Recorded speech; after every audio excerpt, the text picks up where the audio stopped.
حضرت خواجہ حسن بصری فرماتے ہیں بروں کی صحبت میں نہ بیٹھنا، بروں کی صحبت تجھے اچھوں سے بدگمان کر دے گی، وہ تیرے ذہن میں اچھوں کے بارے میں. حضرت پیر چندن شاہ صاحب رحمۃ اللہ تعالی علیہ آل و مہار شریف والے، حضرت پیر چندن شاہ صاحب رحمۃ اللہ علیہ کے پاس نا ایک نوجوان آیا تو پیار ہو گیا، وہ بیٹھنے لگا، طریقت سیکھنے لگا. وہ لوگ بھی بڑے خالص تھے، انہیں مریدوں کی صورت میں طاقت نہیں چاہیے ہوتی تھی، بلکہ انہیں مریدوں کی صورت میں وہ لوگ چاہیے ہوتے تھے جو ان کا پیغام آگے پہنچائیں، جو ان سے وہ سیکھیں، جو وہ سکھا کے انہیں دیندار بنانا چاہتے ہیں. تو بچہ بیٹھ گیا، حضرت بھی بڑا ہی پیار کرنے لگے، اسے دین سمجھانے لگے. تو اس کے والد صاحب پیچھے سے آئے اور آگے کہنے لگے پتر چل گھر چلیے. کہنے لگے جی ابا جی اور میں تے نہیں جانا، میں تے اتھی رہنا ہے. کہنے لگا پتر چل میں بڑے پیر ویکھے نے. تو بیٹا بیٹھتا تھا نا صحبت میں تو کچھ میٹھی باتیں اور خوبصورت جملے اسے بھی سمجھ میں آ گئے تھے. کہنے لگا ابا جی تساں تے بڑے ویکھے نے، تانوں نہیں نہ کسے ویکھیا. یہ تیری نظر کا کمال ہے کہ میری زندگی کا سوال ہے، تجھے نہیں نہ کسی نے دیکھا، مجھے تو دیکھ لیا. میری مجبوری ہے کہ میں کسی کی نظر میں آ گیا، اور نظر کی جولانیاں نہ پوچھو. نظر تو وہ ظالم نظر ہے، اٹھے تو بجلی پناہ مانگے اور گرے تو خانہ خراب کر دے. اس لیے میں تو نظر میں آ گیا ہوں، مجھے بتائیں میں کدھر جاؤں، میرا معاملہ اور طرح کا ہو گیا. تو عزیز دوست آپ یہ دیکھیں کہ آپ کسی صالح بندے کی صحبت میں جا رہے ہیں اور یکدم ایک شخص آیا ہے، اس نے آ کے سارا معاملہ روک دیا. بروں کی صحبت اچھوں سے بدگمانی پیدا کرتی ہے. آپ کے دوستوں کا ٹھیک ہونا بڑا ضروری ہے، حلقہ احباب کا درست ہونا بڑا ضروری. آپ نے تھوڑا سا بھی جس کے ساتھ سفر کرنا ہے نا، اس بندے کا بھی ٹھیک ہونا بڑا ضروری ہے. ورنہ انسانی ذہن میں بعض لوگ ایسے سوالات چھوڑ دیتے ہیں کہ وہ سوالات نہیں ہوتے، وہ وسوسے ہوتے ہیں. وہ تو ایک جملہ کہہ کے گزر گیا، اور انسان ہے کہ وہ لڑتا رہا، جد و جہد کرتا رہا. مجھے بڑی اچھی طرح بات یاد ہے، میں اپنے احباب میں سے سمجھ لیں یا بہن بھائیوں میں سے نہ کسی کے ساتھ کو تھوڑا بہت خیر کا کام کرتا تھا اپنی توفیق کے مطابق. تو ایک دن میں دوبارہ سے اسی سلسلے میں اپنی خدمت کے لیے حاضر ہوا تھا. تو میں واپس لوٹا تو ایک صاحب مجھ سے کہنے لگے کنا کچھ تو سائیں پار چانا ہے. دیکھ رہے ہیں سالوں گزر گئے. میں آپ کو اپنی بات بتاتا ہوں. تو واقعی میرا ذہن الجھنے لگ گیا. واپس آنے تک میں نے کہا یار یہ کب تک، یعنی کہ تو ہر روز کوئی نہ کوئی بات سنا دیتے ہیں کہ فلانی بھی مجبوری ہے، فلانی بھی، کب تک یہ کرنا ہے. میرا ذہن خاصا الجھ گیا اور میں بڑی عجیب سی کیفیت میں چلا گیا. میں اسی پریشانی کے عالم میں تھا کہ میں نے طبقات امام شورانی کھولا. ویسے ہی بائی دوے تو سامنے ایک بزرگ کا قول آ گیا. وہ کہنے لگے یاد رکھنا بندے بندوں کے محتاج نہیں، بندے رب کے محتاج ہیں. اور اگر کوئی بندہ کسی کا بھلا کرتا ہے نا تو بس اللہ نے اس کی ڈیوٹی لگائی ہے، باقی دے اللہ ہی راہ ہے. بندے بندوں کے محتاج. اگر کوئی بندہ کسی کو کچھ دیتا بھی ہے تو وہ اللہ کی دی ہوئی ڈیوٹی سر انجام دیتا ہے. بندے او ہو میرا تو رو رو کے برا حال ہو گیا. اور میں نے کہا تو کیا سوچنے لگ گیا تھا، تو کچھ ہے. میں مسکین پرانا خادم کسے در ملی نہ ٹوئی، ات واصف یار نے نظر جو کیتی تے واصف واصف ہی ہوئی. وہ پتہ سارا ہے نا سردار نو کیتیاں دا، اے دا پردہ چپایا ہی چلو بھلا ہو سی. الجھے نہیں، لوگ الجھا دیں گے آپ کو. چھوٹی سی بات کریں گے آپ الجھ نہیں، آپ کہیں گے اوہ میری وجہ سے چل رہا. تیری وجہ سے کچھ بھی نہیں چل رہا، کچھ بھی نہیں تیری وجہ سے چل رہا. بڑے بڑے تھے جو قبروں میں لیٹ گئے، ہوئے نامور بے نشاں کیسے کیسے، اور زمین کھا گئی نوجوان کیسے کیسے. کہاں میرے بھائی کسی کی وجہ سے نہیں، یہ نظام میرے رب کا ہے اور میرے مالک کی قدرت سے چل رہا ہے. یہ نبی کریم علیہ السلام کی نگاہ کرم سے چل رہا ہے. اس لیے الجھے نہیں. آپ کو لوگ الجھائیں گے، کہیں گے کب تک جی آپ تو فلانا تو بس ایسے ہوگا. نہ الجھے نہیں، کبھی نہیں الجھے. سنیں، ہمارے ارد گرد کے حلقہ احباب کا ٹھیک ہونا اتنا ضروری ہے، اتنا ضروری ہے کہ داتا گنج بخش علی اجویل رحمۃ اللہ علیہ فرماتے ہیں کہ مکہ معظمہ میں ایک شخص طواف کعبہ کر رہا تھا. بڑے سارے لوگ کہہ دیتے ہیں دعا میں یاد رکھنا، دعا میں یاد رکھنا، تو وہاں نا اپنی طلب اتنی زیادہ ہوتی ہے کہ وہ بندہ مطلب خزانے کے سامنے کھڑا ہے تو وہ کہتا ہے یہ بھی اپنے لیے لے لوں، یہ بھی اپنے لیے لے لوں، یہ بھی اپنے لیے لے لوں۔ ہوتے ہیں کچھ لوگ جن کو مطلب جو نظروں سے ہٹتے نہیں تو بندہ ان کے لیے دعا کرتا ہی رہتا ہے، لیکن زیادہ نہیں، میں آپ کو صحیح کہہ رہا ہوں، کم لوگ ہوتے ہیں۔ آج ہم جاتے ہیں بڑا مشکل سے سفر کر کے حرم شریف میں، لیکن بڑی آسانیاں، جہاز کا سفر ہے، بہت ساری آسانیاں، تو ایک بندہ 6 ماہ سال پیدل اس نے سفر کیا اور حرم شریف پہنچا، وہاں اس نے دعائیں مانگنی، اب اسے کوئی اور یاد آتا ہے، وہ تو بھائی خرچ ہو گیا، اس کا تو وجود تھکن سے چور ہو گیا۔ لیکن داتا صاحب رحمۃ اللہ علیہ فرماتے ہیں اس شخص کا حال یہ تھا کہ وہ حج کرنے گیا، جتنی بار بھی دیکھا نا کعبے کا طواف کر رہا ہے، غلاف پکڑا ہے، اور کیا پتہ کیا آ رہا ہے، یا اللہ میرے دوستوں کو ٹھیک کر دے، یا اللہ میرے دوستوں کی اصلاح کر دے، یا اللہ میرے دوستوں پہ فضل فرما دے، یا اللہ جو میرے ارد گرد رہنے والے ہیں انہیں اپنا قرب دے دے، ان کا رستہ آسان کر دے۔ وہ کہتے ہیں ایک درویش سے نہ ہی رہا گیا، اس نے کہا خدا کے بندے کچھ اپنے لیے بھی مانگ، جتنی دفعہ تجھے دیکھا ہے تو کہتا ہے یا اللہ میرے دوست ٹھیک کر دے، میرے دوست ٹھیک کر دے۔ وہ کہنے لگا تمہیں پتہ ہی نہیں، یہ بھی میں اپنے لیے ہی مانگ رہا ہوں۔ اس نے کہا اپنے لیے کس طرح مانگ رہا ہے؟ کہنے لگا وہ ٹھیک رہیں گے نا تو پھر میں بھی ٹھیک ہی رہوں گا، جب چاروں جانب سے مشورہ ہی خیر کا ملے گا تو میں کیسے بگڑوں گا؟ جب وہ سارے مجھے اچھی رائے دیں گے اور اچھی طرف ہی قائل کریں گے تو کیسے کام خراب ہوگا؟ تو میں بالواسطہ اپنے لیے ہی اللہ سے سوال کر رہا ہوں کہ یا اللہ انہیں سوار دے تاکہ میرا بھی فائدہ ہو جائے۔ اپنے حلقہ اثر میں ایک تو خود اچھی بات کریں، بری نہ کریں، اور دوسرا نہ کوشش کریں کہ ایسے لوگوں کے پاس جا کے بیٹھیں، اور جا کے بیٹھنے کے لیے بھی نا انسان کا پہلے ارادہ، پہلے نیت۔ ہم جب کسی جگہ جاتے بھی ہیں تو ہماری نظریں اتنی طائرانہ پہلے پڑتی ہیں، اتنی تنقید کرتے ہیں، پہلے ہم نے اپنے ذہن میں جو خاکہ بنایا ہوتا ہے نا کسی کا، پہلے اس میں اسے تولتے ہیں، پہلے ہم پوری طرح نچوڑ کے دیکھتے ہیں کہ کون سی چیز صحیح ہے اور کون سی غلط ہے۔ اس ذائچے میں اگر کوئی پھر بھی پورا اتر آئے، پھر بھی اس کی کہی ہوئی باتوں کو اس ذوق سے قبول نہیں کرتے۔ جب آپ کا سیکھنے کا مزاج ہے تو پھر تو ہمیں کہا گیا کہ یہ علم، یہ معرفت، یہ تو مومن کی گم شدہ میراث ہے، مومن کی ہے، اس سے گم ہو گئی ہے، جہاں سے ملے وہاں سے حاصل کرو، خیر کی بات آپ ذہن بنائیں، اچھا گمان کریں کہ یار میں نے سیکھنا ہے، تو آپ طالب علم سے بھی سیکھ لیں گے، چھوٹے بچے سے بھی سیکھ لیں گے۔ اگر آپ کا ذہن ہے اور اگر یہ نہیں ہے تو پھر میرے بھائی اینک اتنی تگڑی ہے، اتنی سخت ہے کہ اس کے شیشوں پر کوئی پورا اتر سکتا ہی نہیں، تو پھر کس طرح سیکھیں گے؟ آپ حضرت ابن الجوزی رحمۃ اللہ علیہ فرماتے ہیں کہ ایک درویش تھے، حضرت ابو ہاشم ان کا نام تھا، کہتے ہیں بڑی مجبوری تھی، مجھے کہیں جانا تھا تو کشتی نہیں مل رہی تھی، اچانک ایک کشتی گزرنے لگی تو میں بھی سوار ہونے لگا، تو ملاح نے مجھ سے کہا کہ یہ ایک صاحب بیٹھے ہیں، بڑے امیر ہیں، ساتھ ان کی کنیز ہے، انہوں نے مجھ سے بک کر لی ہے، ساری کی ساری کی عقیدہ سی سالم کرا لیا ٹانگا، وہ ساری کی ساری بک کر لی ہے، تو میں تو کسی کو نہیں بٹھا سکتا۔ تو وہ جو صاحب بیٹھے تھے بڑے سیٹھ آدمی تھے، کہنے لگے میاں آپ کسی اور کشتی میں بیٹھو، جو ان کی کنیز تھی نا، وہ کہنے لگی چہرے سے کوئی نیک آدمی لگتا ہے، چلو اتنی سواریوں کی جگہ ہے، کسی کونے خدرے میں بیٹھ جائے گا، ہمارا کیا جائے گا؟ کہا اچھا چلو آ جاؤ۔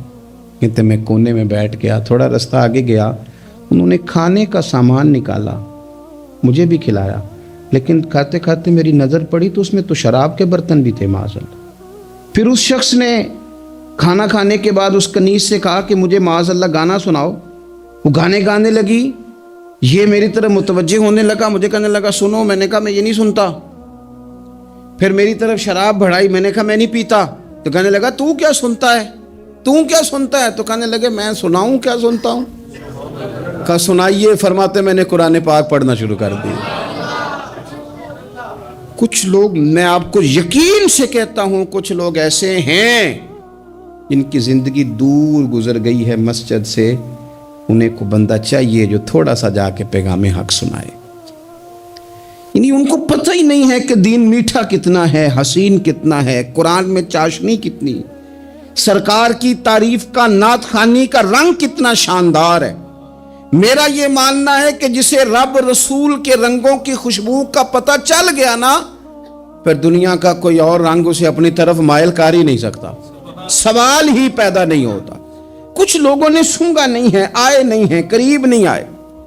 تو شیخ ابو ہاشم کہتے ہیں مجھے کہنے لگا سناؤ نا، امیر آدمی تھا، کبھی اس طرف گیا ہی نہیں تھا، ڈھیروں لوگ ہیں جو نہیں مسجد جاتے۔ الہاکم التکاثر حتی زرتم المقابر، اللہ فرماتے ہیں کہ تمہیں دولت کی ہرس نے اتنا عجیب الجھا دیا کہ قبروں تک پہنچ گئے تم۔ بہت سارے لوگ ہیں قبر میں چلے جاتے ہیں، مسجد میں نہیں آتے۔ تو کہتے ہیں میں نے اسے چند آیتیں سنائیں، اس کی تو کیفیت ہی بدل گئی۔ کہنے لگا مولانا زندگی بڑی گناہوں میں گزری ہے، اب توبہ کر لوں تو مالک معاف کر دے گا؟ کارنامے خطرناک ہیں، پیچھے رجسٹر کالا سیاہ، معافی ہو جائے گی۔ دولت بڑی تھی تو پھر ہم نے بھی شراب کباب شباب میں اڑا دی ساری، معاف کر دے گا؟ تو کہتے ہیں میں نے کہا ہو بندے کے آنے کی دیر ہے، اس کی رحمت تو فوراً ہی قبول کر لیتی ہے۔ ویسے بھی عدل کریں تے تھر تھر کمبن، اونچیاں شانہ والے تجھے فضل کریں تے پھر تے بخشے جامن میرے جے منہ کالے۔ کہتے اس نے اس کنیز کو آزاد کیا، دولت اللہ کی راہ میں خیرات کی، 40 سال میرے ساتھ رہا۔ پھر میں نے اس کی زبان سے سوائے خیر کے جملہ نہیں سنا، ایک کی بات کرتا تھا، کہتا تھا شیخ کاش آپ مجھے تھوڑا پہلے مل جاتے، زندگی سے یہ گلہ ہے کہ تو ذرا دیر سے ملا ہے، پہلے مل جاتے نا تو شاید میری زندگی کچھ اور دن بن جاتے، تھوڑی دیر اللہ والے کی صحبت۔ آپ فرماتے ہیں پھر وہ 40 سال کے بعد میرے سامنے انتقال ہوا، میں نے ہی دفن کیا، میں نے ہی قبر میں اتارا، جنازے کا اہتمام بھی میں نے ہی کیا۔ میرا یار تھا، دل لگ گیا تھا، پیار ہو گیا تھا، میں پریشان رہتا۔ ایک دن خواب میں مل کے مجھے کہنے لگا فکر نہ کر، میں نے اپنے رب کو بڑا ہی مہربان پایا ہے، میں نے اسے بڑا کریم پایا ہے، معاف کرنے والا پایا ہے، درگزر کرنے والا پایا ہے، اس نے فضل فرما دیا، میرے گناہوں پر اس کے عفو و درگزر کا قلم چل گیا ہے، اور میرے حق میں جو فیصلہ آیا ہے وہ رحمت والا ہی آیا ہے، فضل والا ہی فیصلہ آیا ہے۔ عزیز دوستو، تھوڑی دیر کسی نیک آدمی کی صحبت، ایک تو یہ ہے کہ وہ صحبت تقوی کی طرف مائل کرے گی، تو برے آدمی کی صحبت نا آپ کی طبیعت میں ہیجان پیدا کرے گی، ہیجان۔ وہ لوگ ہی ہوتے ہیں جو مل کے کہتے ہیں چھوڑ ساری دنیا داری ہے، پیسے ہوں تو سارے ٹھیک ہیں، یہ لوگ ہی ہیں جو یہ سبق بھی پڑھاتے ہیں۔ وہ لوگ ہی ہیں وہ کہتے ہیں چھوڑ یار، کون سے درویش، کون سے مولوی، کون سے دیندار، سب اسی طرح کے ہی ہیں۔ یہ لوگ ہی ہیں جو کہتے ہیں چھوڑو میاں تم کس چکر میں پڑ گئے، ابھی تو اتنی عمر پڑی ہے۔ یہ سب چیزیں ہیں۔ ہمارے صاحب رحمۃ اللہ علیہ ارشاد فرمایا کرتے تھے کہ بڑے بڑے گھروں کے مہمان نہ بننا، ورنہ بڑے بڑے اونچے اونچے مکان تمہارا بھی دل چاہے گا، کبھی میرا بھی اس طرح کا گھر ہو جائے نا۔ بڑے بڑے اونچے اونچے منصب دار لوگوں کے پاس نہ جانا، ورنہ تمہارا خیال بڑھے گا۔ دعوت کے لیے جانا، پیغام حق کے لیے جانا، وہ معاملہ ایک الگ ہے، لیکن اس شوق سے جانا کہ یہ بڑا آدمی ہے، فرمایا تمہارے لیے مشکل ہو جائے گی۔ تمہارا دل کہے گا کہ تو اتنے بڑے گھر میں کیوں نہیں رہ سکتا۔ اور پھر میں نے یہ بھی دیکھا ہے کہ بڑے بڑے خیر والے لوگ تھے لیکن صحبت بری مل گئی، لوگ نہیں ٹھیک مل سکے، مشیر نہیں ٹھیک مل سکے، معاونین نہیں ٹھیک مل سکے، رستے میں رہ گئے۔ صحیح بخاری میں ایک بادشاہ کا واقعہ ہے، بادشاہ کا۔ میں نے جب اسے پڑھا تو میں حیران ہی رہ گیا کہ یہ جو مشیر وزیر ہوتے ہیں یہاں تک لے جاتے ہیں بندے کو۔ وہ ہمارے ایک وزیر صاحب نے تھوڑے دن پہلے کہا ہے بیچارے نا خبروں میں رہنے کے لیے اس طرح کی شرارتیں کرتے ہیں۔ اس کی وجہ یہ ہوتی ہے کہ ملک کا نظام تو چلتا نہیں، تو پھر وہ چاہتے ہیں کچھ لوگوں کو ادھر الجھا دو تاکہ وہ اصل سے ان کی توجہ ہٹ جائے۔ انہوں نے کہا جی قائد اعظم اسلامی ملک نہیں بنانا چاہتے تھے، تو کون سا بنانا چاہتے تھے؟ پاکستان کا مطلب کیا؟ لا الہ الا اللہ محمد رسول اللہ صلی اللہ علیہ وسلم۔ میں آپ کے جواب میں صرف اتنی بات کہوں گا کہ جو پاکستان بنانے والے تھے نا وہ آپ کی طرح کے لوگ نہیں بنانا چاہتے تھے، آپ کی طرح کے لوگوں کے حوالے نہیں کرنا چاہتے۔ ہمارے لیڈروں کا یہ حال ہے کہ اس طرح کے لوگوں کو مشیر بنا لیتے ہیں، وزیر بنا لیتے ہیں۔ یہ کتنی رکاوٹ پیدا کرتے ہیں، کتنی تباہی کرتے ہیں۔ دیکھیے بخاری میں موجود ہے، ہرقل بادشاہ نے حضرت ابو سفیان رضی اللہ تعالیٰ عنہ جو اس وقت ابھی کلمہ نہیں پڑھتے تھے، ان کو بلا کے نبی پاک علیہ السلام کے بارے میں ساری باتیں پوچھی، ایک ایک بات اس نے حضور کے بارے میں پوچھی، اور آخر میں یہ بھی پوچھا کہ کیا انہوں نے معاذ اللہ کبھی جھوٹ بولا ہے؟ تو ابو سفیان کہنے لگے نہیں، قربان جاؤں میری مخالفت اپنی جگہ پہ، لیکن وہ میرے سامنے پیدا ہوئے ہیں، 40 سال کی عمر میں اعلان نبوت کیا ہے، ان کی گود میں بیٹیاں کھیلتے میں نے دیکھی ہیں، ان کے مقدس بال میرے سامنے سفید ہوئے ہیں، محبوب نے جب بھی بولا حق اور سچی بولا ہے۔ اس کی طبیعت میں دین اتر گیا بادشاہ کی۔ اس نے اس کے جواب میں بڑا خوبصورت جملہ کہا، کہنے لگا جس نے بندوں سے کبھی جھوٹ نہیں بولا وہ یہ جھوٹ کیوں بولیں گے کہ میں اللہ کا رسول بن کے آیا۔ اس کی طبیعت تسلیم کر گئی کہ نبی پاک علیہ الصلوۃ والسلام سچے اور آخری نبی ہیں، اور اس نے اظہار بھی کیا، کہنے لگا مجھے یہ تو امید تھی کہ اللہ کے آخری محبوب علیہ السلام اپنی شانوں، عظمتوں، رفعتوں، بلندیوں سمیت تشریف لانے والے ہیں، پر یہ نہیں پتا تھا کہ وہ اہل عرب میں سے آئیں گے۔ اس نے کہا میں جلدی سے حاضر ہو کے نا حضور کی اطاعت قبول کرتا ہوں، لیکن بادشاہ تھا نا،